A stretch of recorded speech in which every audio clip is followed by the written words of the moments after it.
January Flunch trip. This is Seb, live from Dunkerque.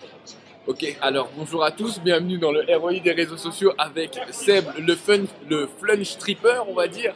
Je sais pas si vous le connaissez, mais il va vous expliquer un peu ce qu'il fait. Bonjour Seb, j'ai vu que tu parlais un peu américain, mais tu peux parler français? Oui, non, je parle pas dunkerquois, en revanche, ça c'est sûr. C'est pas vrai. Non. Qu'est-ce que tu viens faire ici? Écoute, je viens rencontrer des gens. Bonsoir madame. Donc voilà, je viens à la rencontre des clients de Flunch, à la base, mais pour ouvrir sur un échange, on va dire libre, autour d'un cadre qui est le restaurant Flunch, pour échanger sur tout type de sujets. Tout type de sujet. Mais est-ce que tu fais juste Dunkerque ou tu as fait plusieurs restaurants? Non. En fait? Voilà, l'idée c'est vraiment de faire un tour de France des Flunch, Ok. à la rencontre des clients, pour essayer de, bon, alors ça c'est le point de vue on va dire marketing, de déringardiser entre guillemets un peu la marque. D'accord.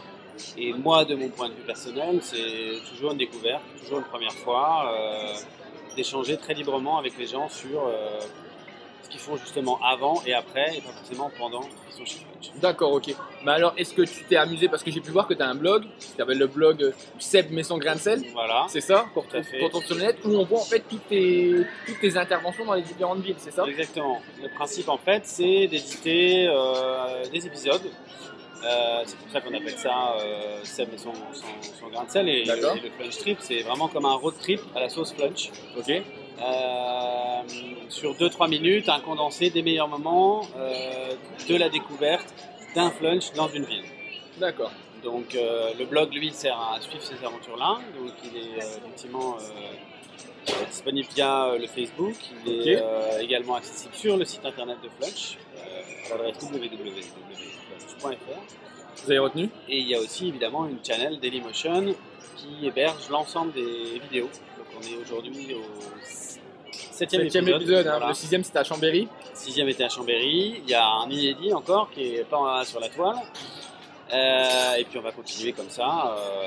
Il y a autant d'histoires que d'épisodes. Hein, donc d'accord, priori, il n'y aura pas de souci, il y en a encore un petit paquet. Il y a de quoi faire. Alors comment les gens perçoivent ce type d'opération, Seb? Bah, plutôt bien, parce que voilà, échanger, discuter, c'est quelque chose que les gens aiment faire. Après, nous, moi je suis pas là non plus pour prendre à tout prix part à la vie, au déjeuner, au dîner, au café ou à l'apéro des gens qui sont chez Flunch. D'accord. Je propose un échange libre aux gens de refuser. Il n'y a absolument aucun souci. On n'est pas non plus dans une logique trop interventionniste. Voilà, l'idée c'est que les gens soient les héros de cette série-là. Moi je suis juste un passeur d'histoire au service de la marque, quoi. Ok. Donc, moi ce qui m'a plu au départ dans cette aventure, c'est vraiment qu'il n'y a pas d'artifice, quoi. Je suis ce personnage, je suis pas un comédien, je suis pas acteur. T'as pas des cheveux comme ça tout le temps, donc en fait là, non, en plus on m'a dit à plusieurs reprises que j'étais très très mal brossé. Oui, un peu. Hein. Donc je pense qu'il faut définitivement que je change de coiffeur. Un petit peu. Voilà. Mais c'est ça, ouais, c'est vraiment du réel en fait, ce que tu as avec les gens, C'est de du l'interaction. réel. C'est d'ailleurs ce qui m'a intéressé aussi dans l'aventure, c'est quand même un exercice assez particulier, quoi, d'aller c'est assez difficile, aller au contact des gens. Aller au flanc, discuter avec les gens. Ce que je te disais, on se prend effectivement des vestes, mais ça c'est normal. Il y a des gens qui n'ont pas forcément envie d'être dérangés avec des frites plein la bouche ou des morceaux de salade sur les dents. Mais la plupart du temps, ça se passe très très bien. Voilà, il y a même des moments où on est obligé de dire bon bah désolé, mais là il faut que j'y aille parce que. Ah, il reste vraiment en train de te parler, rester avec toi.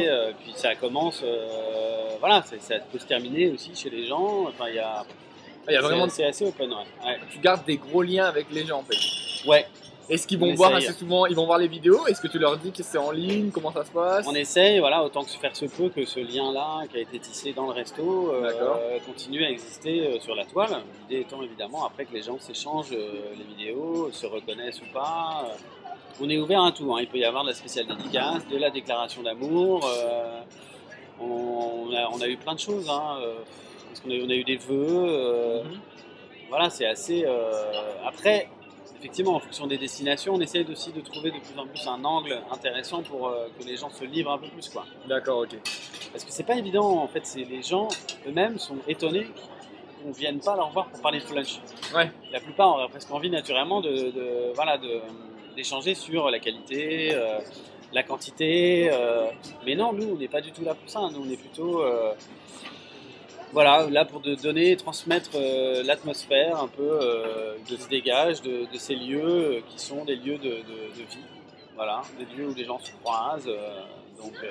Non, plutôt plutôt un bon trip en fait. D'accord. Alors dernière chose, parce que je pense que les gens qui sont à la caméra doivent se demander depuis tout à l'heure pourquoi Seb est déguisé. Seb, est-ce que tu peux expliquer aux gens pourquoi tu es aussi magnifique? C'est vrai que ça t'étonne. Un petit peu quand même. Eh bien parce que nous sommes à Dunkerque. Et nous sommes à Dunkerque pas n'importe quand, nous sommes à Dunkerque en mars, le 5 mars. Période des Trois Joyeuses, qui est le moment fort du carnaval de Dunkerque, qui est, j'ose le dire, probablement le deuxième plus grand carnaval du monde. Ok, oui. Voilà, Oui. c'est un Dunkerquois qui confie. Et donc voilà, comme le veut la tradition, je me suis paré de tous mes atours pour intriguer un peu les gens et créer le dialogue, créer la surprise, créer la conversation, créer la situation qui va faire qu'il va se passer quelque chose. D'accord Seb, donc t'es prêt là, merci pour cette opération, merci pour cette interview. T'es prêt à venir pour le bal et pour le carnaval demain? Ah bah je suis chaud, il y a l'oncle quoi déjà? Oncle Co, Oncle ou Co. acharné Demain, je reviens la semaine prochaine, mais sans caméra. Ah. Oui, à vous de retrouver Seb sans la caméra, ça va être pas mal. Mais en tout cas, oui, ce soir Oncle Co, et demain évidemment la bande de Dunkerque, avec le rigodon autour de la fameuse place de Jean Bart. Oh là là, on sent quand même toute l'historique. Je crois qu'il va y avoir du poil qui va se dresser là. Ça va être bon, ça va être pas mal du tout. Émotion, sensation forte. Et puis donc suivez les aventures de Seb sur son blog et sur le Facebook. Alors peux-tu nous donner les adresses pour qu'on le sache? Alors l'adresse Facebook toute simple. Passe-moi le Seb sur Facebook. Ça va être écrit là. Voilà. Le blog, tu le connais mieux que moi. D'accord. Seb met son grain de sel. Cherchez sur le net, vous trouverez assez facilement. Hein. Vous tapez Seb Flunch, vous tapez tout simplement Seb met son grain de sel. Vous tomberez sur ces vidéos qui tournent assez souvent. Et puis Dailymotion, toujours la channel, où on essaye d'être le plus réactif possible sur les vidéos avec nos petites mains pour monter toutes ces belles histoires. Ravi de t'avoir rencontré. Merci beaucoup Seb, bon Tour de France, surtout bon carnaval demain et profite bien. Ça va chauffer. À bientôt. Allez, ciao. Bye bye. Joyeux comme des cigales, on se grime, on se met de la